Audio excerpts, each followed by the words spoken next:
Bah écoute, moi je me tourne vers. C'est Midrine, ça tout à l'heure qui m'a lancé ça. De manière assez sarcastique, je leur lance. Qui c'est qui lui fait le coup de la patte cassée cette fois?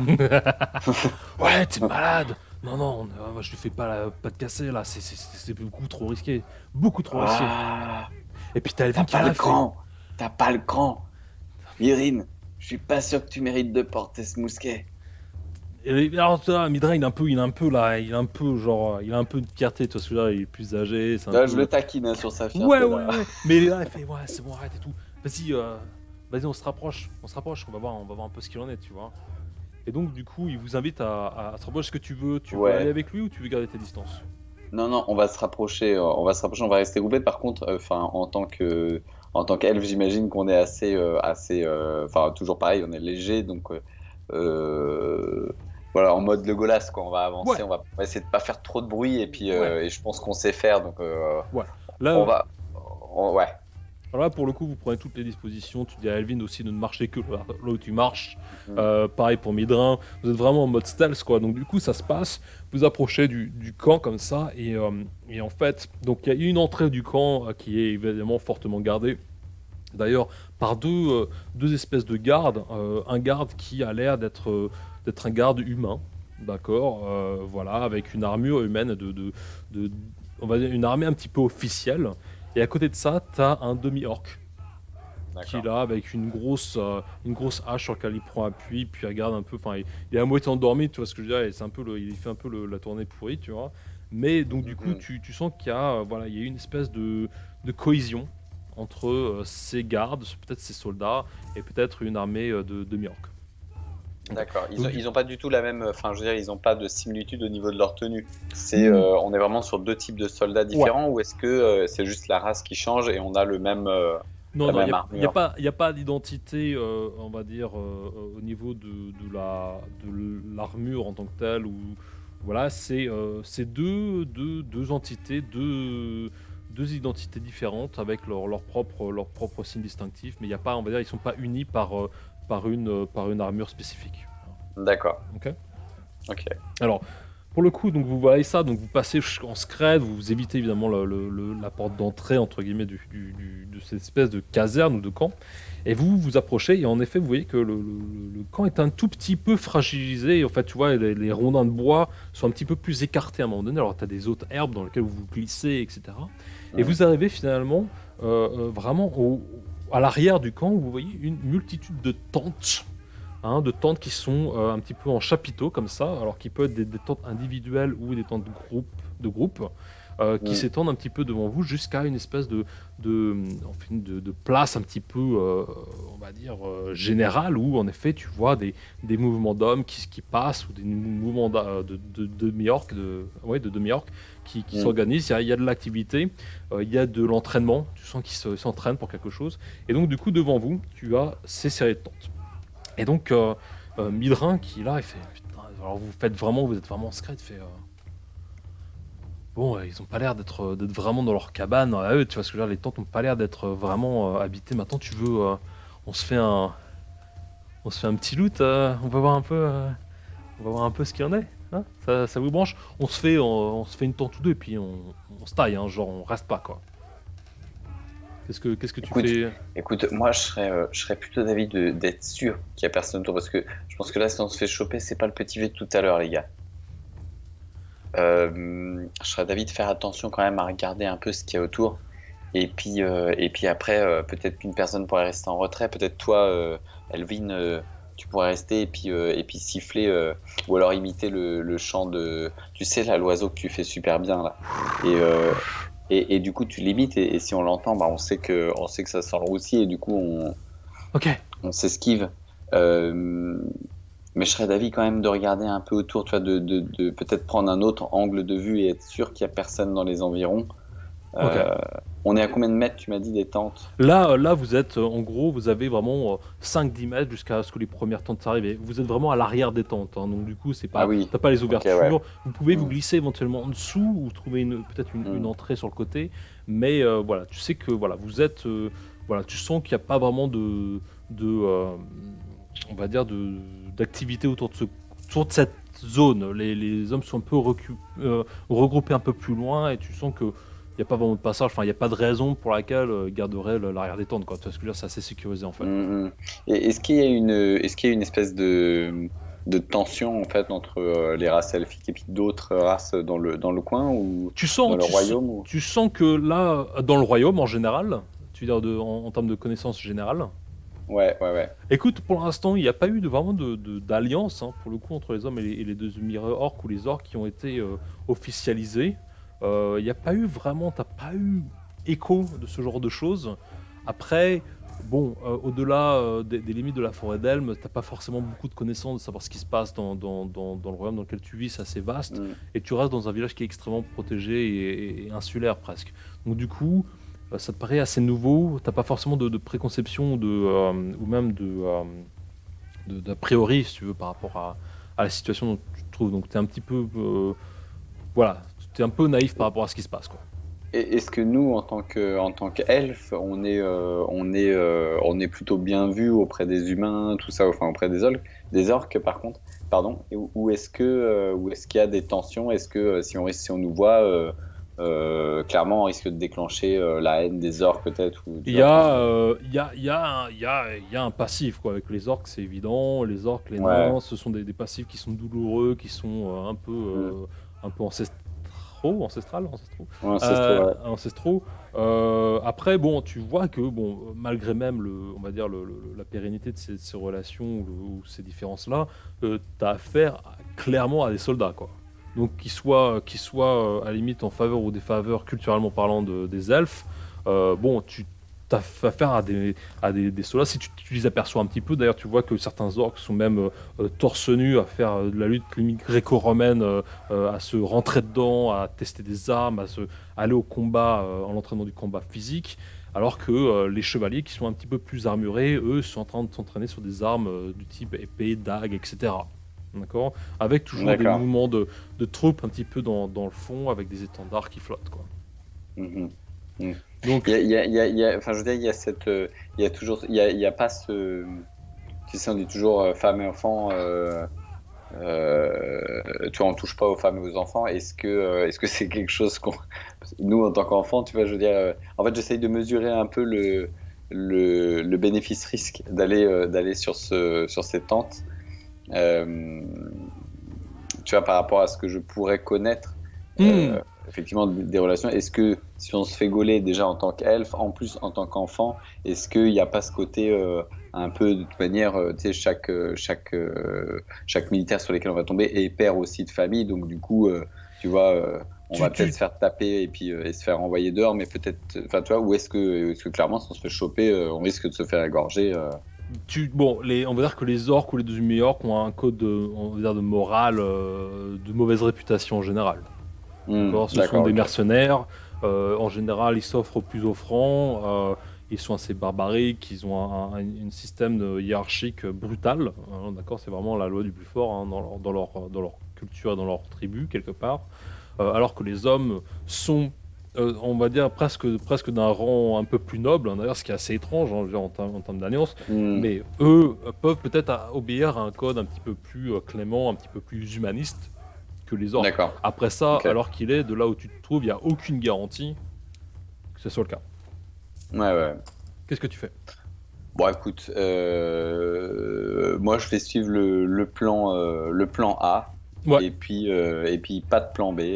On va simplement essayer de faire le coup du Elvin reste en arrière, nous fait le bruit de son ok. oiseau si jamais il y a un pépin. Et puis par contre, on va y aller à deux, c'est moi et Midrune qui allons se rapprocher des tentes. Ok.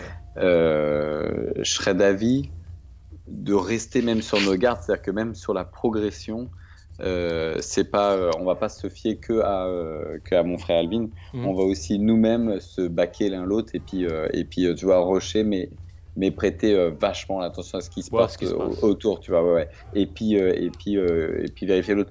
Peut-être même au détriment tu vois, on va peut-être pas être hyper attentif à ce qu'on va piquer, mais je préfère qu'on mette un point fort sur la sécurité et sur Ok. la vigilance en réalité, Ok. plutôt que sur ce qu'on va trouver derrière. Ok. Ok, pas de problème. Après tout, enfin, tu vois, j'imagine que de toute manière, ce qu'on va trouver, c'est potentiellement enfin, tu vois, ce qu'on trouvait sur un camp militaire, donc des armes, peut-être des rations, je sais Tu pas, vas bien toi, voir, tu vois, hein. Je pense qu'il va falloir juste y aller un bazooka, et peut-être, je ne voir. sais pas. Ouais, ça va. Je pense que ça va rester dans la logique de ces cultures quelque part. Mais Oui, non, mais oui, oui. écoute, très bien. Donc du coup, tu laisses Elvin derrière toi en lui disant voilà, tu me fais Ouais, le chant du carrément. rossignol printanier si en effet il y a ça, tu Mhm. sens que ça se rapproche un peu trop. Tu lui dis voilà, garde un œil sur nous, je te fais confiance et puis surtout tu restes à couvert, hein, d'accord, Mhm, prudence. mhm. Et puis en effet, donc tu t'avances comme ça un petit peu en stealth dans les hautes herbes qui sont à l'arrière de ces tentes. Et donc tu as en gros tu as trois tentes hein, qui sont vraiment en face de toi, une gauche, milieu et droite.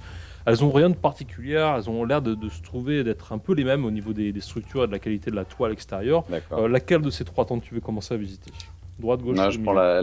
la première, la plus proche, en fait. La plus Si on proche, arrive donc sur... ça va être Ouais, si la, on arrive sur... Ok. Donc du coup, ça va être la tente centrale. Donc voilà, donc du coup, vous cherchez une entrée. Alors bon, c'est pas très compliqué, hein, on va dire, elles sont piquées. Donc ça va, tu passes en dessous en fait, hein, avec Midrin. Est-ce que tu veux que Midrin t'accompagne dans la tente ou est-ce que tu veux qu'il aille looter une autre tente? Non, non, on va rester... mais limite, en fait, je suis même chaud qu'il y en ait un qui... Ça donne toujours un deuxième point de vue. Genre, tu vois, on a le point de vue d'Elvin. À la limite, je vais demander à Midrin, pour le coup, de rester à l'entrée de la tente et lui de checker de son point de vue d'entrée de la tente. Comme ça, Ok. on a, tu vois, deux Donc points deux angles de surveillance. ok. Donc du coup, tu t'occupes de faire les loots dans les tentes alors que Ouais. Midrin reste un petit peu en gay et que Elvin vous donne un angle global. Mm. Ok, great, fantastique. Ok. Donc du coup, tu rentres dans cette première tente, tu vois. Alors il y a vraiment pas d'injection de lumière, il y a pas de fenêtre ou quoi que ce soit. Et en fait, tu Mm. es dans une tente qui est vraiment dédiée à du surplus d'équipement, hein. D'accord. Et cette tente-là, elle est vraiment uniquement dédiée finalement aux bottes des orques. Donc tu as une odeur assez pestilentielle. Évidemment. Voilà, entre la boue, la sueur des deux orques. Alors, bon, tu peux regarder un peu autour, tu peux peut-être voir s'il y a quelque chose un peu plus précieux peut-être dans cet environnement.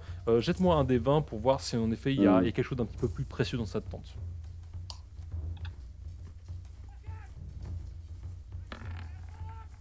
Donc tu cherches, en fait non c'est vraiment que en plus ce sont des bottes usées, tu vois ce que je veux dire, c'est limite, ils les ont mis de côté, c'est un peu la poubelle de leurs bottines quoi, et en fait ils les récupèrent pour faire des espèces de, de, de protection de bras, c'est qu'une fois que les bottes sont détruites Ah. ou usées, en fait ils les Mm. reliassent pour faire des protections, donc c'est plutôt une espèce de, voilà, ça serait plutôt l'atelier d'un tanneur plus que une réserve de cargaison quelconque, quoi. Mm, mm. De toute manière, Euh, vu l'odeur, je crois que je m'attarde pas en fait dans la tente. Parce que je me rends compte assez vite que c'est des bottes. donc en effet, donc tu trouves, hein, donc c'est plutôt une espèce d'atelier de tanneur pour du recyclage de bottes usées.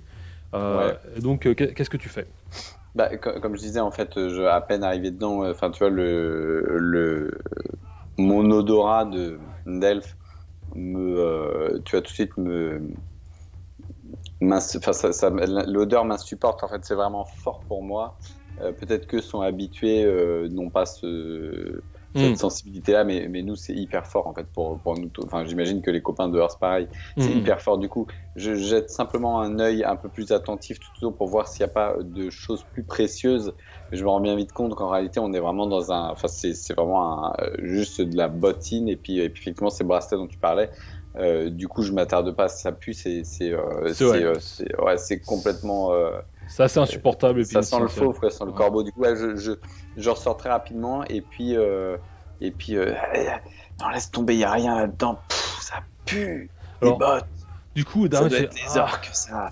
Donc il est là, il jette à peine il est là, oh, genre il ferme presque la tente, ou il rabat le côté sur lequel tu Ouais, égorges, ouais. et il dit écoute, j'en ai chopé une là, j'en ai vu une, je pense que ça pourrait vraiment le faire. Et en fait, il te pointe vers une tente qui est un petit peu en diagonale, tu vois ce que je veux dire, à quelques Ah, mètres. putain, ouais. Et là, du coup, cette tente, elle est d'un blanc écrin parfait avec des bandes bleues extrêmement nobles, presque, Mhm. presque brodées en or sur le côté, avec son fanion à elle, qui est là. Et il D'accord. fait, putain, c'est celle-là. Genre, s'il y a un truc à choper, c'est celle-là. Hmm. Qu'est-ce que tu fais? Ok. Ok, écoute. Alors, je rejette un coup d'œil, tu vois, un peu partout. Je regarde en direction d'Elvin. J'attends tu vois, enfin, je lui fais comprendre qu'on va s'enfoncer un petit peu plus dans le camp et je lui demande un peu son avis de là où il est. Alors, peut-être qu'il est en. J'imagine que comme on était en forêt, il était un peu surélevé. Peut-être qu'il avait grimpé sur une branche, je sais pas. Peut-être qu'il était avoir un espèce de point de vue avantageux qui lui permettent de nous dire si oui ou non on peut aller vers cette tente-là. Alors, pour Et le coup, ouais. Alors, pour le ouais, vas-y, coup, déjà ça. du coup, tu es vraiment, comme vous êtes rentré dans le camp, hein, vous étiez à ras-le-sol, hein, avec ces espèces de grands rondins de bois coupés pour créer la structure du camp. Donc, du coup, Elvin, il a grosso modo un point de vue qui est peut-être autour d'1,20 m, d'accord, qui est de sa hauteur, hein. Donc, du coup, il n'a pas Mhm. forcément un point de vue étranger, en sachant qu'il y a aussi des herbes hautes, ok, qui l'entourent. Donc Mhm. même s'il est là et regarde et tout, il est un peu sur la pointe des pieds. Comme je t'ai dit, il a à peu près 1,20 m, hein, il est pas très grand, hein, c'est son petit Mhm. frère, il a entre 11 et 12 ans. Et donc du coup, il est vraiment à l'entrée de ce camp et se cache à travers finalement les grands rondons qui font la fortification de ce camp. Mais il est aussi entouré d'herbes hautes. Donc pour le coup, sa vision est un petit peu obstruée. Et puis au fur et à mesure que vous vous éloignez, bah, vous êtes de plus en plus petit pour lui dans son horizon. Alors après ça, il reste vigilant, mais il voit rien. Donc il est un peu sur la pointe des pieds, là, donc tu lui fais un signe, hein, c'est ça? Tu lui demandes si en effet Ouais. la voie est claire, Mhm. hein, ok? Je lui fais un signe, mais sachant qu'il n'a pas une haute visibilité, enfin un haut champ de vision, c'est pas dégagé, c'est bourré d'angles morts, c'est-à-dire que potentiellement chaque tente qui obstrue son angle Mhm. de vue, c'est derrière, tu vois, l'angle, enfin, tu vois, il s'ouvre, donc du coup, derrière une tente, il y a potentiellement énormément d'espace mort qu'il ne voit pas. Ouais, Et du coup, j'évalue le danger. Alors pour moi, le danger, enfin là, le bénéfice risque, euh, la balance, elle pense plus vers le risque. Mais tu vois, il y a quand même ce truc le coup d'adrénaline. On a 13 ans, on est peut-être un peu, tu vois, un vous peu êtes toujours dans intrépide l'espiègle, des fois. ouais, Ouais, ouais, voilà. c'est un peu dans votre Je me nature. dis, ouais, si on se fait choper, tu vois, je suis peut-être un peu inconscient. Je me dis, ah, si on se fait choper, on va se faire engueuler. Au pire, on se fait virer. Au pire, on dit qu'on savait pas. Ouais, Mais ouais, je vais peut-être me dire ça et puis enfin, au final, c'est ça qui va prendre. Parce que je suis quand même vachement plus curieux d'aller voir ce qu'il y a dans la tente. ok, Euh, ouais, ok, ok, donc du coup, voilà, donc tu es là, Edwin, tu essaies de le voir tant bien que moi, tu lui fais un signe, tu fais, je vais me rapatrier là-bas. Edwin, il est là, il te voit à moitié, là, tu fais un geste de bras comme ça, tu comprends qu'il a capté ce que tu lui as dit. Et donc, du coup, est-ce que tu laisses Midrin toujours en guet autour de sa tente ou est-ce qu'il t'accompagne? non. Là, par contre, je vais le laisser rentrer. Mhm. Tu vois, c'est encore lui qui va s'en mettre plein les poches, mais je vais le laisser rentrer parce que je délègue pas ma confiance et là concrètement comme c'était un peu plus dans le rouge sur la méfiance, sur le risque. Je suis chaud, mais par contre je veux maîtriser ça, je veux maîtriser l'aspect sécuritaire de la situation et du coup je vais rester à l'extérieur. Par contre, il est clair que je vais laisser le pan de la tente ouvert et que je vais jeter un œil et que je vais un peu monitorer tout ce qui se passe à l'intérieur. C'est-à-dire que, putain, regarde là dans le coin. Enfin, je sais pas, tu vois, dans la Ok, mesure du possible, ok, parce que je voudrais quand même pas qu'il me refasse le coup du mousquet tout à l'heure et il est hors de question qu'il reparte, enfin, tu vois, qu'il reparte avec ok. tout ce qu'il a trouvé et puis qu'il soit, ouais, non, attends, pas déconner quand même. Ok, cool. Donc du coup, tu aides Midrin à entrer dans la tente, tu vois, toujours en restant aux aguets, et tu l'entends qui rentre dans sa tente, en effet, et qui commence un petit peu à fouiller, et tu l'entends. Oh mon Dieu! Oh, il a un premier air de dégoût aussi qui s'en accompagne. Et en fait, là, tu as le pan de la tente finalement entre tes mains. Et Ouais, tu réalises en fait que tu entends des sons de bottes qui arrivent des deux tranchées sur lesquelles cette tente est en effet perpendiculaire. Et tu entends deux orques et deux humains qui arrivent de chaque côté en train de déblater de la journée qui est passée en cours. Ouais, le lieutenant, ouais, il était vraiment à cran aujourd'hui, je peux pas te dire, enfin, on va passer un sale quart d'heure, disent les humains en se rapprochant de ta position, et d'un autre côté, tu as les orques qui parlent, les demi-orques qui parlent en demi-orque, donc et tu sens qu'ils se rapprochent en effet. Donc qu'est-ce que tu fais? En sachant qu'ils vont se Oh, croiser plus ou moins là où tu te trouves. ok, ok. Donc là, concrètement, on est pris entre deux feux, quoi. Est-ce que j'ai une possibilité tout de suite dans l'immédiat de laisser tout en plan avec Midrune et de partir sans qu'on nous voit ou est-ce que c'est plié pour ça? Je pense que t'es assez, en fait, assez bien avancé au niveau des tentes, quoi. C'est que ça va te prendre du temps de te barrer. Ouais. C'est-à-dire que si tu tailles, tu vas laisser Midrin derrière toi direct, en espérant accrocher Elvin de l'autre côté, quoi. Donc en Putain, gros, en plus, je l'ai vu le pot de miel, quoi. Ah putain. Euh, Mais c'était trop ils se tentant, en rapprochent, fait. hein, dépêche-toi, ils sont là, et genre Ouais. dans 3 secondes, ils vont te claquer, Écoute, ils vont te je cramer. rentre dans la tente, et je dis Midrune, on est cuit, on se cache. Ok. Tu vois, on va essayer de se cacher classiquement sous une des tables. Hmm. Et puis à ce moment-là, je commence à élaborer 1000 plans dans ma tête de Hmm. quelle excuse je vais pouvoir sortir.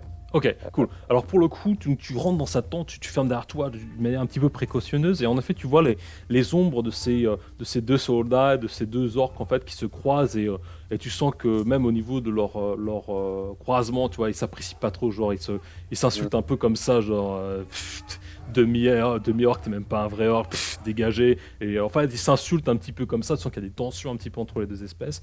Et en effet, il y en a un en fait, il y en a un qui reste dans le coin, tu vois ce que je veux dire, il fait la tour de guet. En gros, si tu veux, vous avez toujours une présence autour de cette tente qui vous permet pas forcément de sortir immédiatement. Alors, D'accord.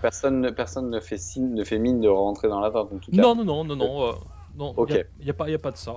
Là, t'es avec Midrin, et en fait, tu dis, ouais, prends conscience de la situation, et tu vois que, si tu veux, il est vraiment, vraiment pâle, quoi. Et il y a un truc qui va D'accord. pas, et il te pointe comme ça d'une main tremblante vers un coin de la tente, et en fait, c'est en gros la tente on va dire, d'un gradé. Ok, Hmm. alors, je sais pas quel grade, hein, c'est pas forcément défini, mais tu sens qu'il a un lit de camp qui est assez prestigieux.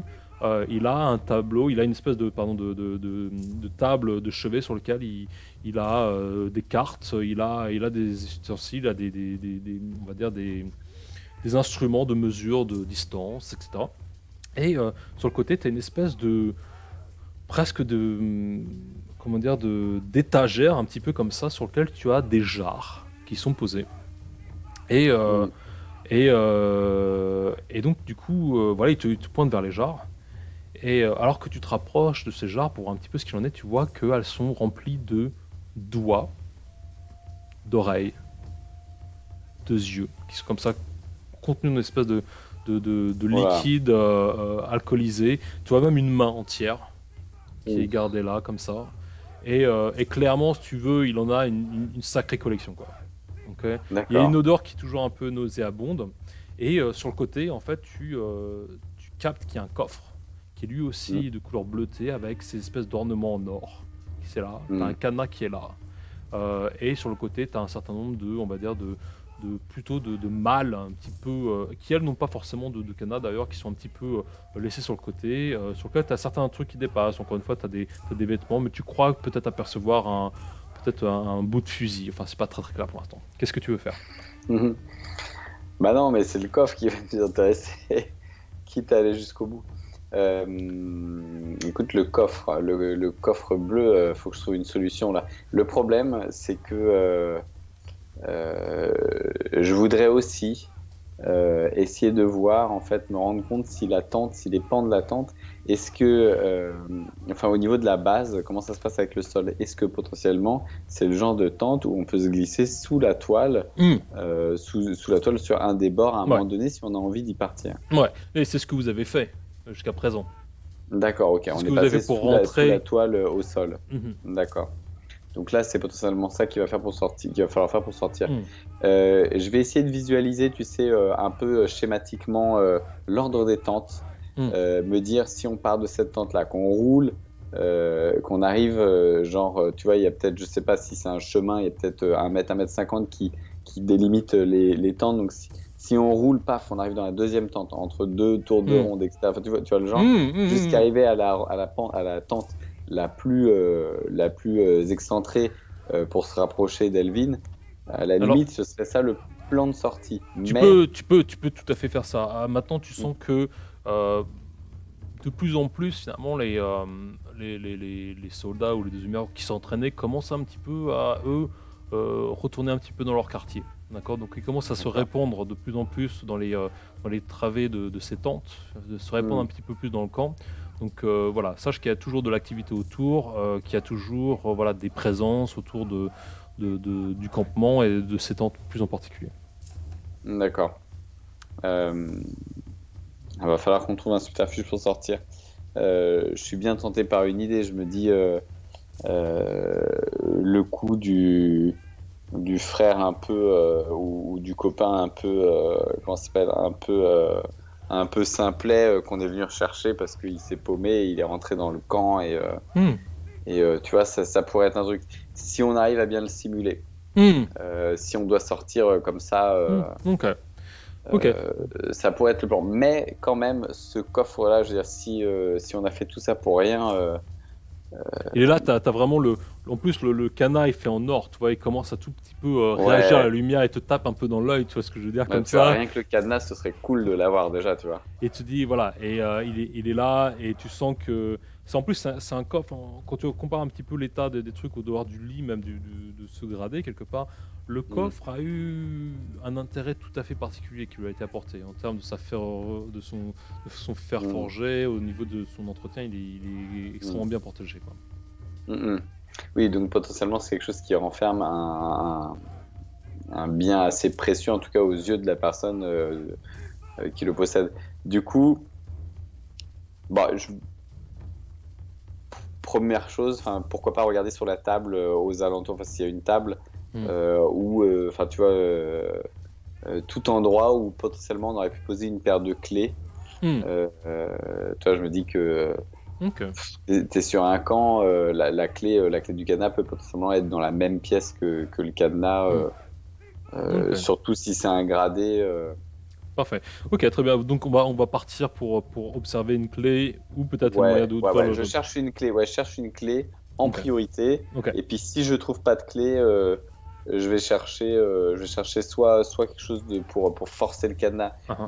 Mais non, non, je vais pas forcer, on va pas casser le cadenas parce que là, clairement, on va s'en prendre une. Je vais chercher plus un truc, ouais, effectivement, pour me faire la serrure. Ok. Mais principalement la clé pour commencer. Ok. Cool. Ok. Donc du coup, bah, tu me jettes un des 20 pour voir si en effet, en cherchant un petit peu dans la tente, tu trouves ou pas une clé. Ok. Ok. Donc Elle t'as. est dans la serrure, non? Allez. Donc en fait, tu cherches un peu partout, tu vois ce que je veux dire. Et en fait, Midrin, qui t'aide aussi à chercher, quoi, te dit, hey, Manu, Ouais, regarde, qu'est-ce qu'il y regarde. a? T'as trouvé? Et en fait, Donne ça, donne ça, donne ça. Et attends, je lui arrache attends, des mains. attends, attends, Si je peux. t'inquiète. Il pointe une jarre dans laquelle, en effet, tu as une main qui a été coupée, Mm, d'accord? Et sur cette main, gravée au centre de cette main, tu vois la lettre D. Ok. d'accord. Et au fond de cette jarre, tu as en effet une clé qui réside. Mm. Qu'est-ce Mais que tu qu'est-ce que fais? t'attends, Midrune? Donc il est là, il prend la jarre, tu vois, comme ça, et puis il pique la toi, il fait non, non, mais moi je touche pas ça, hein, non, non. Et tu sens que c'est Allez, la clé, tu allez. sens que c'est la bonne clé, parce qu'elle est faite en or, elle a le même détail, elle est vraiment du même style que le coffre, enfin, que le canard, ça serait absolument parfait, quoi. Allez, Midrune, c'est la clé. Bon, bah, je prends la jarre et puis je la renverse par terre, tu vois. Ok, Enfin, donc t'as là, ça te ouais. dégueule, cette espèce de liquide un peu gélatineux même qui Alors, tombe. je le fais pas au milieu de la pièce, je le fais dans un coin, tu vois. Même si c'est pas plus discret, je le fais dans un coin parce que si on rentre et qu'on doit, je veux pas que ce soit le premier truc qu'on voit. Ok, donc du coup tu le jettes sur le côté, grosso modo. T'as en effet donc cette mélasse gélatineux translucide qui tombe et qui glisse avec cette main finalement au sol. Et tu vois en effet la clé qui est là, tu peux la récupérer hein, dans cette mélasse. Et tu peux en effet la la dégager de ce liquide et tu peux Mm. en effet t'approcher du coffre. Donc qu'est-ce que tu fais? Ah bah, c'est ce que je fais, je prends la clé. euh, Peut-être que dans la même action, je vais remettre, tu sais, enfin, prendre le pot et puis peut-être pousser avec le pied ou je sais pas, faire pousser la main dans le Mhm, mhm, bocal, mhm, mhm, le remettre, lui retendre, tiens, remets-le sur l'étagère, ni vu ni connu. mhm. Et puis, même si, enfin, tu vois, ça fera au moins l'heure, peut-être le temps qu'on se barre, quoi. Mhm. Et par contre, tout de suite avec la clé, je m'empresse d'aller ouvrir le cadenas. Ok, donc parfait. Et donc du coup tu t'approches, donc tu comprends bien la situation et au moment où tu t'approches pour donc mettre la clé dans ce cadenas, tu entends un sifflement qui vient de peut-être 15-20 mètres de là. Ah, le Un con. soufflement que tu reconnais, Mm, mais mm. un soufflement qui se coupe net et qui laisse place au silence. Oh merde. Hmm. Tu as toujours la clé dans la main, hein. J'ai toujours la clé, j'ai pas ouvert le cadenas. Tu l'as pas encore ouvert.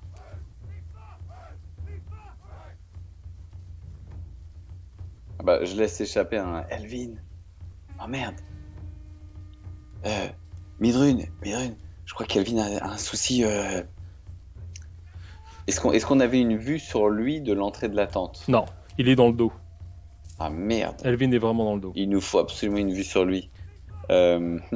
Ah mais putain, mais dépêche-toi, putain, couille-toi. On prend le truc et puis on prend ce qu'il y a dans ce coffre et puis on se casse. Ok. Couille-toi. Ok, bon bah, j'enlève le cadenas, j'ouvre le coffre. Ok, donc le cadenas s'ouvre, parfait, super smooth, tu vois, je veux dire, super beau cadenas, gravé, voilà, super beau. Il s'ouvre parfaitement et en fait le coffre même s'ouvre d'une certaine manière, c'est presque comme s'il y avait une espèce de mécanisme, tu vois, à travers ce coffre. Hmm.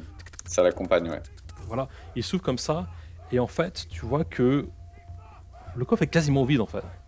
Il y a presque, Ah, il y a presque rien là-dedans et en fait, tu vois qu'il y a en regardant un peu plus spécifiquement, tu vois qu'il y a une page de papier qui est vraiment au hmm. fond de ce coffre, quoi, qui est D'accord. soumis à une espèce de poussière. Tu sens qu'elle était là depuis un bout de temps. Qu'est-ce que tu fais? Hmm. Bah, je la retourne, j'aimerais savoir si c'est une lettre, si c'est un parchemin, enfin au moins savoir de quoi il en retourne. Ok. Alors pour le coup, donc tu l'ouvres, tu la retournes, tu retournes cette page, quoi, quelque part. Tu vois qu'en effet, c'est une espèce de parchemin. Et c'est un parchemin qui te décrit une espèce c'est une carte. Clairement, c'est une D'accord. carte. C'est une carte dont tu n'as pas la reconnaissance. C'est-à-dire que les contours de cette carte, les massifs, les vallées, les Mhm. montagnes, les côtes, les îles environnantes, et puis surtout cette croix qui est au milieu, qui est marquée d'un point de vue un peu décisif, Mhm. ne te dit absolument rien. Et tout ce que tu peux lire finalement sur cette carte, que tu peux reconnaître dans un langage que tu connais, qui serait une langue un peu commune, c'est Deep Rock. Hmm. Ok. Ouais, ouais. Donc, Hmm. tu as ça. Qu'est-ce que tu fais? Est-ce que tu gardes la carte? Est-ce que tu la remets? Quelle est ta stratégie? Est-ce que la carte est complexe? Elle est assez complexe. D'accord. Elle est assez complexe. On Euh, va dire que à la regarder, c'est peut-être l'information clé dont tu vas pouvoir te souvenir. Euh, Tu veux dire que je peux la photographier c'est C'est-à-dire que le mot-clé que tu vas te retenir, ça va être Deep Rock, mais en même temps, elle est fournie vraiment de détails. C'est-à-dire que c'est ça vraiment qui, déjà dans l'urgence du moment, c'est ce qui te saute un petit peu au visage. Après, ouais, c'est clairement une carte qui est pratique, qui est argumentée de notes aussi. Voilà, je reconnais clairement Ouais, aucun truc. ouais. Est-ce qu'il y a au moins il y a un endroit, enfin je veux dire, il y a une petite croix, il y a un trésor ou un truc enfin marqué sur la carte, Il c'est y a un une lieu. indication, voilà, il y a une indication avec Deep Rock qui est vraiment croisée D'accord. de cela. Bon, donc du Alors, coup, ce tu as que la... je vais faire, c'est que je vais pas la prendre. Je vais juste retenir 3 points autour de ce deep rock qui Hmm. peuvent être reconnaissables en fait. Ok. Je sais pas Alors, ce qu'il peut y avoir s'il y a 3 noms autour de deep ouais, rock. Je vais ouais. les retenir ces 3 noms. Ok. Alors, pour le C'est ça que coup, je vais retenir. au moment où donc tu as cette carte dans les mains et tu essaies de vraiment la déchiffrer, t'as Midrin qui te tape comme ça sur l'épaule, tu vois, qui te déconcentre. Donc en fait, t'as pas vraiment le temps d'enregistrer plus d'informations que ça. Et qui fait regarde, regarde. Et là, tu vois apparaître un demi-orc Oh mais qui traîne Elvin à travers le camp. Et Elvin, Je le vois à travers l'ouverture de la tente. ouais, c'est-à-dire qu'en fait, ouais, vous faites face finalement à cette ouverture et tu vois en effet un demi-orc qui a chopé Elvin, qui le traîne de derrière et qui le traîne à travers le camp. Et sur la droite, t'as deux personnages. T'as un gradé assez imposant, les cheveux blonds vraiment tenus en arrière, avec une épée super saillante sur le côté. Et t'as un autre personnage d'une certaine classe militaire qui lui est un demi-orc. Et les deux sont pas du tout du même avis. Et ils ont l'air de s'engueuler, clairement, sur la stratégie de la journée, et à quel point c'était une débâcle, et à quel point les demi-orcs n'ont aucune idée de stratégie militaire, et que cette alliance n'aurait jamais dû autoriser cette demi-race à intégrer cette organisation. D'accord euh, D'accord. Écoute, putain, Midrun, ça pue vraiment cette histoire. On s'est lancé dessus. Putain, comment on s'est lancé je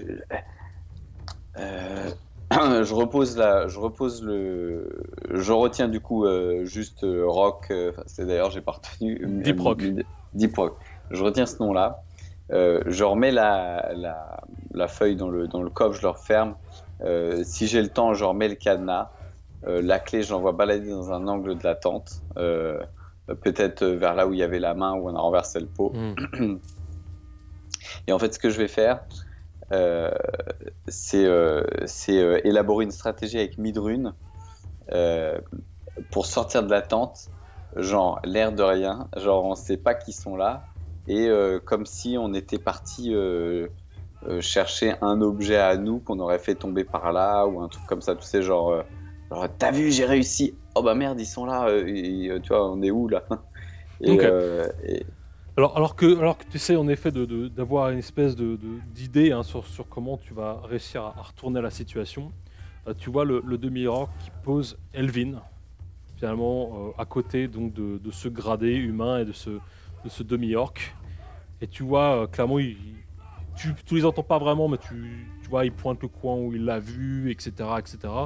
Et tu sens en effet que le lieutenant, enfin, ou que le gradé humain en tout cas, est vraiment consterné par la situation, quoi. Il se retourne auprès du demi-orc en le pointant, quoi, de manière complètement dédaigneuse, en disant... Enfin, tu comprends qu'en gros, il lui met toute la responsabilité pour la sécurité du camp, qui est complètement bâclé, quoi, sur le dos.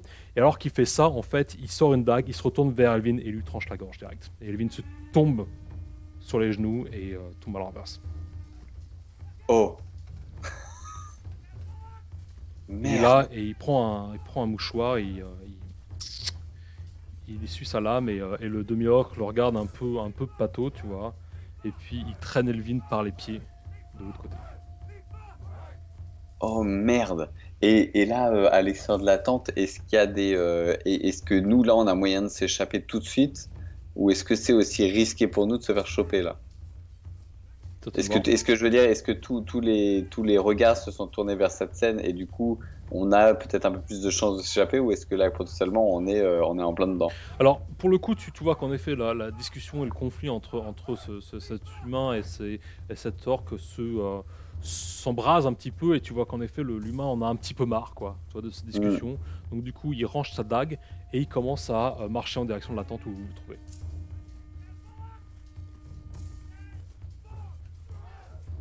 Il va être là dans 20 secondes. Ok, bah si on peut, si je vois qu'il y a un des côtés de la tente où on peut se glisser en dessous, tu sais, rouler là vers une autre, on va faire cette stratégie-là. Ok, donc tu y vas, donc du coup tu prends Midrun, etc. et vous vous glissez en dessous de la tente, finalement. Ouais, là on prend tout le sérieux de la situation, et là on se dit que en fait, il n'y a aucun subterfuge qui va marcher. Si on se fait choper, on est mort. Donc du coup vous sautez comme ça un petit peu dans l'urgence, vous glissez finalement sous cette tente, et tu l'aides un petit peu d'ailleurs, il se traîne un peu derrière, donc tu l'aides à le passer, et tu fais 3 pas, et en fait tu fais face à 2 orques qui vous regardent, qui ont complètement capté votre truc, et là vous êtes clairement, vous faites face à 2 demi-orques qui ont compris que vous avez absolument rien à faire dans le camp. Okay. Vous avez même pas le temps de réfléchir, d'accord? Ils vous chopent chacun. il vous tire au-dessus du sol Ouais. et vous ramène vers le centre du camp. Et là, tu commences à voir qu'en fait, il y a pas mal de militaires, il y a pas mal de demi-orques qui sont là, et en effet, que les gars, ils rigolent vraiment pas, quoi. Ok, ouais, ouais, ouais. Et il vous met là, paf, il vous laisse là, il vous fait comprendre qu'il n'y a pas moyen de. D'ailleurs, il vous prend, mais en fait, il vous retourne, quoi. Tu vois ce que je veux dire, c'est qu'il vous chope par Hmm. les pieds et il commence à vous secouer comme ça. Et en fait, Hmm, vous avez hmm, tout hmm. ce que vous aviez jusqu'à présent dans les poches qui tombe par terre. D'accord? Bon, tout ce qui m'importe, c'est qu'on n'ait rien du camp qui soit dans nos poches. Ça, déjà, ça me rassure. Ok. Euh, Alors, tu vois, on a rien chouré. ok. T'es là. Donc tu t'es là, t'es plus ou moins tombé voilà, t'es plus ou moins sur le sol sur lequel Elvin a été tué. Donc tu vois encore presque les traces de son sang qui a été traîné en dehors du camp. Donc t'as une espèce d'écoulement comme ça qui passe. Et en gros, ils appellent de nouveau le gradé et le demi-orc pour discuter de la situation. D'accord. Donc, de nouveau, ce gradé sort en disant mais qu'est-ce qui se passe encore, mais c'est pas possible. Et l'autre demi-orc arrive aussi, genre vraiment Hmm. dans la grognasse et tout ça. Et puis là, et puis les deux orcs, c'est ouais, on a vu ces deux elfes derrière votre tente, mon lieutenant. On cherche mon frère. On jouait là dans la forêt. On a vu votre camp Et et là, puis, je sais pas, il il te est fait une parti tarte, et il te fait une tarte, il fait, tu parleras quand on t'aura adressé la parole. Et il te met la tête dans la boue, tu vois. Et là, t'arrives, en gros, tu t'es un peu écrasé comme ça dans la boue, et t'arrives sur les bottes pristines, blanches Hmm. de ce lieutenant, et tu relèves, et il se met un genou un petit peu comme ça, et te regarde. Il a des yeux hyper perçants, tu vois. Il fait, alors, qu'est-ce que deux elfes font dans mon camp? Et tu vois qu'en fait, ça l'amuse presque. Hmm. Il y a un côté un petit peu terrifiant à travers ce gars, mais en même temps, il a un charisme assez imposant. Et donc voilà, bah écoute, tu peux lui raconter ton histoire si tu as envie de lui raconter ton histoire. Hmm. Écoutez, monsieur, je vais tout vous raconter. En réalité, on cherchait mon frère. On s'était dit, on est arrivé. En réalité, Hmm. non, faut que je vous raconte tout. En fait, ça part d'un monsieur qu'on a rencontré dans la forêt, qui nous a donné, qui nous a dit il y avait un camp pas très loin, qu'il fallait qu'on y aille et qu'il allait nous donner une récompense. Et il nous a donné Qu'est-ce ces que tu poires là que fais vous voyez. dans mon camp? Bah, du coup, c'était pour avoir plus de poires. Alors du coup, il se Il y, redresse il y et avait, il y avait- il il- nous a dit si vous allez là-bas et que vous revenez et que vous avez trouvé le camp, et ben d'accord, et je puis vous là, donne il te des dit, poires. chut, chut. D'accord, j'ai compris. Y a pas de problème. Et donc du coup, il se redresse, il te tourne le dos et il interpelle un petit peu ce demi-orc qui s'appelle d'ailleurs Gazluk. Il fait, tu vois Gazluk. Je pense que le vrai problème est un problème de management et de leadership, hein. Comment est-ce que tu justifies que trois elfes de cet âge, d'ailleurs, arrivent à pénétrer dans notre camp, hein? Je t'ai mis chef de la sécurité, hein. J'ai placé ma confiance dans ton demi-orc malgré les défiances de mes supérieurs, et voilà ce qui arrive. Alors dis-moi, comment est-ce que tu penses qu'on va régler la situation exactement? Tu vois que Gazlouk, il est balèze, hein, tu vois, mais tu sens qu'il est pris en, il est tiraillé entre deux trucs. Tu vois ce que je veux dire? C'est pas forcément quelqu'un de cruel, mais en même temps, il a une pression hiérarchique qui est là, quoi. Et donc, le lieutenant dit, laisse-moi faire. Et là, pour le coup, il fait un petit peu les 100 pas devant vous, tu vois, un petit peu à se tâtonner. Ouais, des poires, hein. Hmm. Un vieil homme, vous dites. Hmm. Vous vous êtes perdu dans la forêt, c'est bien ça, hein. Et donc du coup, il fait, bah, vous savez, j'apprécie beaucoup votre loyauté envers ce que j'imagine être votre frère, mais moi aussi j'ai quelque chose de très loyal et c'est mon code de conduite. Et je ne dois que ma loyauté à cette princesse. Et en fait, il tire son épée, qui est là, comme ça, sur son côté. Il fait, je vous présente Ardell. Ardell, c'est celle qui me protège, c'est celle qui me permet de dormir sur mes deux oreilles le soir, mais c'est une maîtresse extrêmement jalouse, voyez-vous. à la demande. Et des fois, il est bien difficile pour moi de la contredire, vous voyez. Et donc, au fur et à mesure, tu comprends qu'il y a une espèce de masse d'orques d'hommes, de soldats qui commencent à vous entourer entre vous. Ça forme une espèce d'arène comme ça. Vous êtes clairement au milieu de ça. Et en fait, voilà, ils tirent une espèce de ligne dans le sol comme ça. Et ils vous regardent tous les deux. Il fait bon.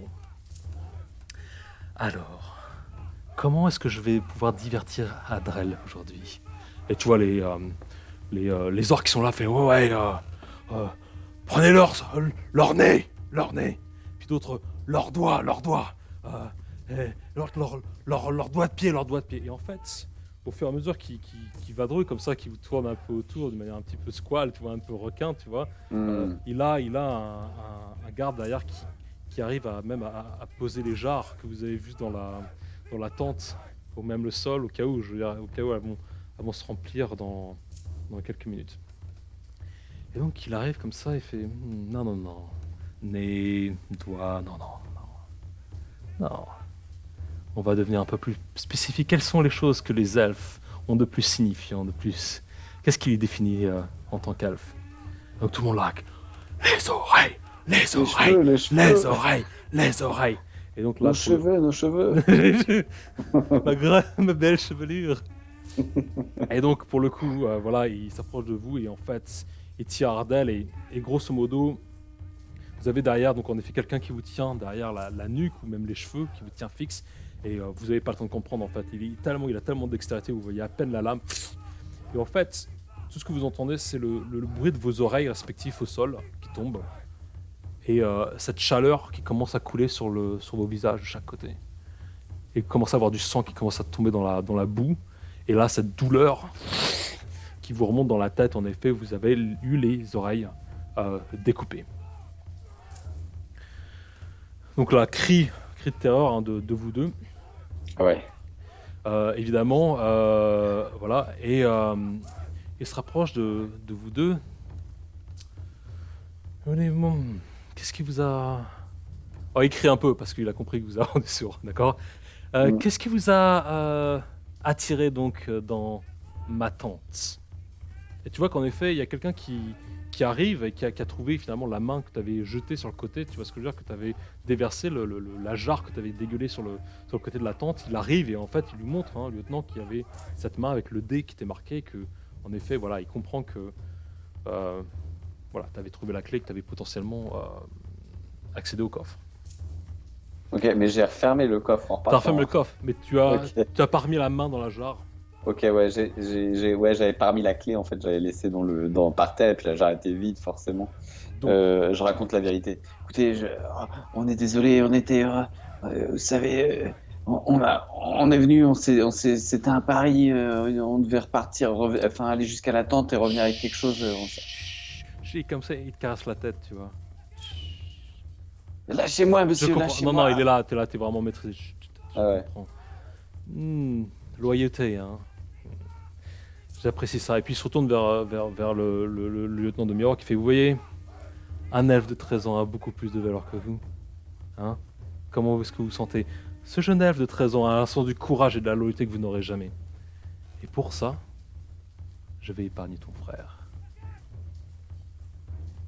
Et donc du coup, le frère, ton frère... non, pardon, excuse-moi, Midrin. Ouais. Donc du coup, Midrin, il est là, il se débat, il fait...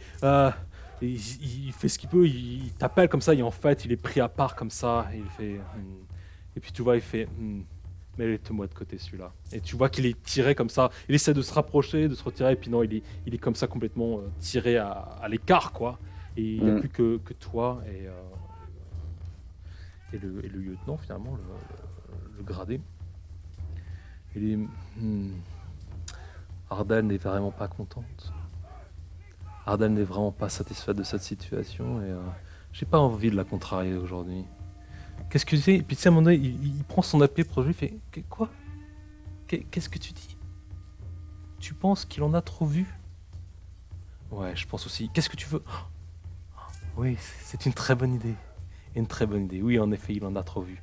Et en fait, il se redresse comme ça et il tourne sur lui-même. Et tout ce que tu vois, encore une fois, c'est son épée qui scintille dans la lumière et qui vient s'abattre au travers de ton visage. et tu vois cette fissure rouge qui émane, une douleur saillante qui te traverse finalement le crâne, et en fait, une douleur et blackout. Ouh, il m'a aveuglé. Tu reviens à toi d'un point de vue semi-conscient, tu sens que ton corps est traîné. T'es pas mort, mais t'es vraiment t'es inconscient par la douleur. Voilà, tu as des moments Ouh, je sais pas si tu as une fièvre, etc. Et, euh, et au fur et à mesure, voilà, on va dire que le son du camp commence à se faire des plus distants, en tout cas au fur et à mesure. Et que voilà, tu es en blackout au fur et à mesure. Et tu remontes, mais tu redescends. Plus rien n'a ouh. de sens. La gravité commence un petit peu à tourner autour de toi. Et donc là, on arrive un petit peu à la troisième ambiance. Éventuellement, tu, tu, tu, tu, tu reviens un petit peu à toi et tu sens ton corps qui est un petit peu en tremblement. Tu vois, tu sens en fait, tu sens des pavés qui roulent un petit peu en dessous de toi. Ton, Tes oreilles, alors bon, tu t'entends plus beaucoup malgré tout, mais tu peux quand même entendre un petit peu. Je veux dire, c'est principalement le haut de tes oreilles qui ont été coupées, hein, c'est pas forcément tes tympans, donc tu as encore un petit peu d'ouïe. Hmm. Euh, mais tu commences à entendre les bruits d'une calèche, des bruits de sabots comme ça qui partent comme ça. Et tu te redresses un petit peu et tu essaies de voir, de sentir les choses un petit peu avec tes mains. Et tu sens que tu es dans une espèce de cage qui peut peut-être être fait à partir de barreaux en bois liés, tressés entre elles. Ok. et, euh, et surtout, tu vas commencer à approcher tes mains au visage et tu vas essayer surtout d'ouvrir tes yeux et tu vois que tu peux pas les ouvrir, quoi. C'est que Hmm. tu fais un effort conscient d'ouvrir tes yeux, mais tu ne vois euh, que du noir, qu'une obscurité. Tu as un vague moment de passage de lumière et encore, c'est pas du tout défini. Mais voilà, en tout cas, tes yeux ne répondent plus du tout et tu as cette espèce de bandage sur ton qui t'entoure et en passant tes doigts sous ce bandage, tu collectes une espèce de mousse, une espèce de végétal qui est là, qui est placé finalement au niveau de tes orbites, quoi. Et tu entends Hmm. une voix à côté de toi qui fait touche pas, laisse les choses se faire d'elles-mêmes. Ce sont des herbes, elles sont là pour te guérir, ne touche pas. Et, euh, et donc, tu es sur cette route, tu sens qu'il y a d'autres personnes autour de toi, qui sont peut-être elles aussi dans des cages pour le coup. Il y a du mouvement, il y a des pleurs qui t'entourent, il y a des grondements, et cette calèche qui continue à avancer. Je suis pas tout seul hein, dans la Non, cage. non, t'es pas tout. Enfin, t'es tout seul dans la cage, mais t'es pas. Il y a peut-être d'autres cages autour de toi qui sont emmenées quelque part. Ok. D'accord. Et la voix qui m'a parlé vient Mm. de l'intérieur de la cage. Elle vient de ton côté. Elle vient de ton côté, Hmm. donc du coup, tu suis un petit peu du regard, tu essaies de capter le son. Ouais, ouais, Et ouais. tu entends cette voix qui fait c'est horrible. C'est horrible ce qu'ils ont fait. C'est horrible. Et puis il dit j'ai vu ce qu'ils ont fait à ton frère, c'est atroce. C'est atroce. Tu peux décider de parler à cette personne Ouais, si ouais, tu le ouais, ouais. désires. Tu peux lui poser des questions. Mais qui êtes-vous, monsieur? Qu'est-ce que je fais ici? Ils, Qu'est-ce qui m'est arrivé? ils m'ont pris. Moi et ma famille, ils ont incendié mon village. Ils nous ont gardés pendant des semaines en cage. Ils nous ont traités comme des animaux. De quel village venez-vous? Je viens de Drolet ils ont brûlé mon village. Ils nous ont gardés en cagé pendant des semaines. Mais, Drolic, c'est un village elfe. Oui, mais c'est un village des lointaines contrées. Ah, tu viens d'où, toi? Je viens de Nerwyn. Darwin. J'en ai entendu parler. Il paraît que c'est très joli hein, cette saison. Tu sens qu'il y a vraiment une détresse profonde au travers cette personne qui est à côté de Mhm. toi. Et en fait, alors que vous partagez un petit peu chacun sur peut-être les origines de votre village, etc., tu commences à avoir un embrun de mer qui commence un peu à te chatouiller les narines et tu Mhm. entends les premières mouettes qui vous tournent peut-être un petit peu autour. Tu les entends crier au village et donc il devient de plus en plus sûr que vous vous approchez d'une côte Mm. Et cette calèche continue et tu sombres à nouveau, tu passes, hein, tu t'évanouis à nouveau. La Mm. calèche continue. Puis tu sens que ta cage est bousculée, elle est déversée même au sol. Donc t'es un peu secoué. Donc là, tu ouvres un peu les yeux. Enfin, tu ouvres pas les yeux, mais tu reviens à toi quelque part. Et t'entends du coup des cloches marines. Tu entends des, euh, des sons de voiles qui claquent sur les côtés. Puis tu entends toute l'activité d'un port marin avec des pêcheurs qui essaient de vendre leur nourriture sur le quai. Tu entends encore une fois des Mm. cloches. Tu entends qu'il y a toute une activité. Et ta cage est traînée comme ça. Et tu entends à côté qu'il y a des discussions et des négociations. Euh, trois coppers pour celui-là. Et tu entends après ça la cage qui est traînée, qui est amenée autre part. Ah, celle-là, Mm. ouais, elle est en bon état et en plus elle est mignonne. Allez, je t'en donne un silver. Et donc, tac, il signe, il tape là dans la main et t'entends cette cage qui est traînée. Et ta cage, éventuellement, est prise comme ça, elle est traînée sur le, sur le quai, comme ça, à proximité de ces négociateurs, quelque part. Et puis tu entends, ah, celui-là, il a vraiment. Il est en piteux état. Enfin, personne ne me l'achètera de l'autre côté, c'est certain. Euh, bon, allez, un copper, mais franchement, il va me coûter plus en nourriture que ce qu'il va me rapporter. J'ai vraiment pitié, quoi. Et donc, du Mm. coup, il file un copper. C'est vraiment le minimum que tu puisses négocier voilà, ce genre de situation. Et donc, du coup, ta cage est tirée. Tu sens qu'elle bute sur chaque barreau d'une petite passerelle, comme ça. Et tu t'évanouis à nouveau. Tu reviens à toi. Et tu sens une espèce de mouvement. Peut-être quelques heures après, un mouvement lancinant qui te tire qui te pousse de gauche à droite, un petit peu comme ça. Et tu entends des choses qui roulent à un moment donné, de gauche à droite aussi, en fonction un petit peu du tanguy. La route, finalement, le sol n'est plus une route, c'est vraiment fluide, c'est vraiment voilà, presque agréable, presque une espèce de balancement presque maternel finalement, presque Mm. confortable, hein, pour le coup. Euh, et, euh, et donc du coup, tu as une voix qui est à côté. C'est horrible. C'est horrible ce qu'ils t'ont fait. C'est horrible. T'es là et Mais tu te... c'est vous, monsieur. Ouais. J'étais Mais, là avec toi dans la charrette. Tu reconnais le mais, son de ma voix? ouais, je reconnais, mais dites-moi d'où je viens. Dites-moi à quel endroit est-ce qu'on m'a pris. Enfin, qu'est-ce qui s'est passé? Pourquoi est-ce que ça sent la mer? On part au large. Comment ça, on part au large? On part au large. Où nous emmène-t-on? On nous a vendus. On nous a Pardon? vendus. Et puis tu sens que la personne, elle est vraiment... genre, elle est traumatisée par les événements aussi, tu vois. Mm, Elle parle un petit peu comme ça, en répétition. On va nous vendre aux nobles de Lugarus. La cité de Lugarus. Mais qui sont ces gens? Pourquoi? Ils sont des nobles. Mais, Ils cherchent des servants. Ils mais cherchent des servants. je peux pas. Mes parents m'attendent. J'habite à Nerwin. Euh, Ils vont s'inquiéter. Et alors que tu t'expliques un petit peu tout ça, la personne qui est à côté de toi elle fait Médrine. C'était bien ton ami, Médrine, hein. Oui, Midrine Je l'ai et vu. mon frère Elwin. Alvin, Ils l'ont tué. on peut plus rien faire pour Alvin.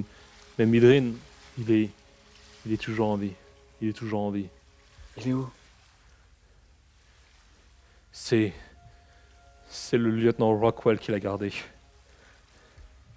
Il va en Comment faire ça? sa Pour en cour faire quoi? privée. Il va en faire sa cour privée. Il a une terrible réputation. Et qu'est-ce qu'il va lui faire? C'est horrible. Il faudra que t'ailles l'aider. Il va falloir que t'ailles le retrouver. Il va falloir que t'ailles retrouver Médrine.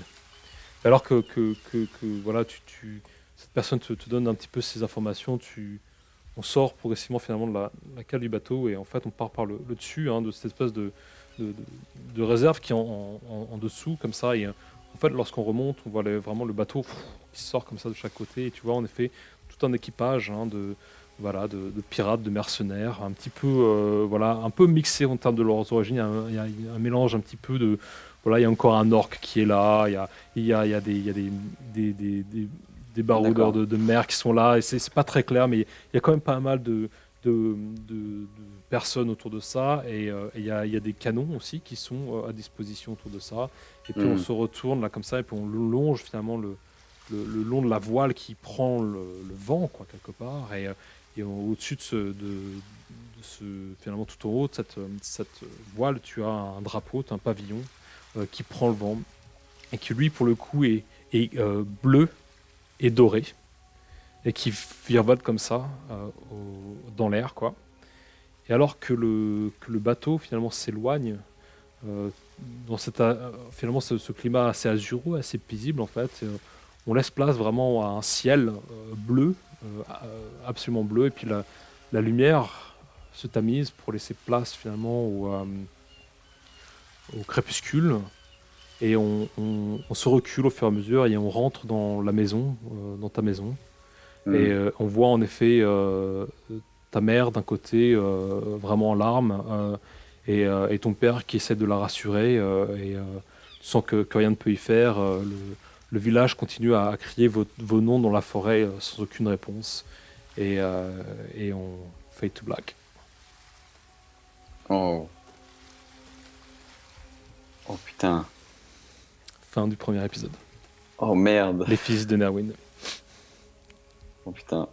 Tu m'as tu m'as complètement bluffé et tu m'as eu avec ce pot de miel là. Putain, putain. En plus, j'aurais jamais dû m'en rapprocher. Je l'ai vraiment pas vu venir quoi. Tu m'as tué là. Mon frère il se fait égorger déjà. C'était le premier choc quoi. Et après se faire choper comme ça et ce mec complètement cruel arriver et nous. Ah ouais, enfin, ouais, et dans la capacité de faire quoi que ce soit, quoi. Enfin, concrètement, à partir du moment où il se fait choper, on maîtrisait plus rien, quoi. C'était. On s'est fait, ouais, ouais. Ah, punaise. Donc Et voilà. donc, je suis aveugle maintenant. Je suis Tu es aveugle. à moitié sourd et aveugle, ouais. Enfin, Voilà. sourd. Donc ton ouïe, enfin, sache que bon, Ouais, t'as une il a ouïe pas assez pété les développée, tympans, ouais, hein, voilà. C'est, comme oui, et puis, elfe. Donc, enfin, je veux dire, c'est le cartilage qu'il a coupé, ouais, c'est pas les tympans. exactement. Mais ouais, ouais. Et tu es complètement aveugle alors qu'il est. Voilà, ouais. Tu as aucune connaissance de l'Iarus. Tu sais pas du tout ce que cette ville est, où elle se Hmm. trouve. Euh, et voilà, donc tu es maintenant en départ un petit peu au large on on verra bien ce qui va se passer par la suite. Oh, c'est terrible. Enfin, je veux dire, putain, on part pour aller déconner entre copains et on se termine esclave, revendu, je sais pas où sur le globe. C'est terrible, quoi. Oh la vache. Voilà. Putain, Donc, ouais, Mad donc, Goes Rock, quoi. donc Oh putain. première partie. Donc on continuera dans 2 semaines, si ça te Ouais, convient, ouais, pour le bah prochain oui, chapitre. j'ai hâte de savoir, ouais. Pour le prochain chapitre et voir un petit Mm, peu ce qui va arriver à Manu mm. et savoir si en effet, je veux dire, où est-ce que son existence va se dérouler et ce qui va enfin lui passer. Je vais juste te donner le nom de l'épisode. Mm. Euh, je te le donne en anglais, je vais faire une traduction instantanée. Ça Ouais, s'appelait The Rise of Doratrice. d'accord. Ok, donc là, euh, le, comment dire, Oui, l'avènement de Doctrice ou voilà, le. Ouais, l'avènement ouais. de Doratrice. Ouais, ouais. Tu es cruel, Matt. Permets-moi de te le dire, tu es cruel. Donc voilà, Ah la donc écoute, vache. je te Ah ouais, donne ouais. rendez-vous dans 2 semaines pour avancer. J'espère que ça t'a plu, j'espère qu'au niveau des mechas, c'était pas trop laborieux. Et puis, C'est top, ouais, ouais, c'est génial. C'est génial. Et alors, ce qu'il faut dire, c'est que là, c'est que tout est improvisé, c'est ça, c'est que tout le scénar, là, est improvisé sur le fil en tirant tes dés. alors, ça a été improvisé sur la structure qu'on a décidé, Ouais, d'accord? ouais, ouais. Après, on va dire que j'ai des points finalement de narrative que je veux Mhm, toucher pour amener l'histoire en avant. Mais mhm. ça, l'ensemble on va dire, de la structure a été décidé en fonction de la préparation qu'on a eue. D'accord. Donc, par exemple, le fait que euh, ça commence dans un village elfe, ça a été décidé sur le jet de dés concernant ta classe. D'accord. Même si on a un thème de pirate et de western qui peut-être arrivera dans l'avenir, voilà, ça permet de tisser finalement la narrative autour de ça et de voir où est-ce qu'il en est. Après ça, c'est vrai que, par exemple, je priorise tes décisions et tes jets à toi. Parce que par exemple, je pourrais t'arrêter toutes les 5 minutes en disant ah bah tiens, je vais faire un jet pour voir s'il pleut, tu vois. Je pourrais, peut-être que dans l'avenir ça sera le cas si ça a une place dans l'histoire, donc ça peut être important. Si c'est pas le cas, je vais pas obstruer le flux de la partie pour des détails qui seraient peut-être pas forcément tu vois, primordiaux quoi, quelque part. Donc voilà, donc pour le coup, voilà. Ce que je t'invite, ce qu'on va faire, c'est on va clôturer, puis on pourra continuer le débrief si tu veux Ouais, en complètement. one-to-one. Et puis voilà, en tout cas, merci beaucoup Loki pour te prêter au jeu. J'espère que tu as passé un bon moment. Et Eh donc on ben, très continuera bon, Matt. Ouais, ouais, ouais. épisode Ouais, ouais. 2 dans 2 semaines. Merci beaucoup pour ceux J'espère que tu qui... seras plus Ouais, vas-y. clément avec moi les prochaines fois. Il n'y a aucune garde. J'espère que Ouais, ça place le ton pour le ouais, ouais, reste des ouais. épisodes. Euh, Complètement.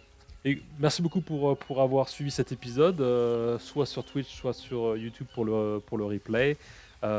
Désolé pour les petites interruptions de connexion. La version YouTube sera pour le coup à le monter, donc ça sera un peu plus, ça sera une navigation un peu plus sereine de votre côté. Voilà, donc on se dit à jeudi prochain pour le coup. Donc on retournera sur les aventures de Balance, il me semble, jeudi prochain. C'est ça. Et on vous dit donc à jeudi prochain. Ciao ciao. À jeudi prochain. Ciao, ciao. Bye bye.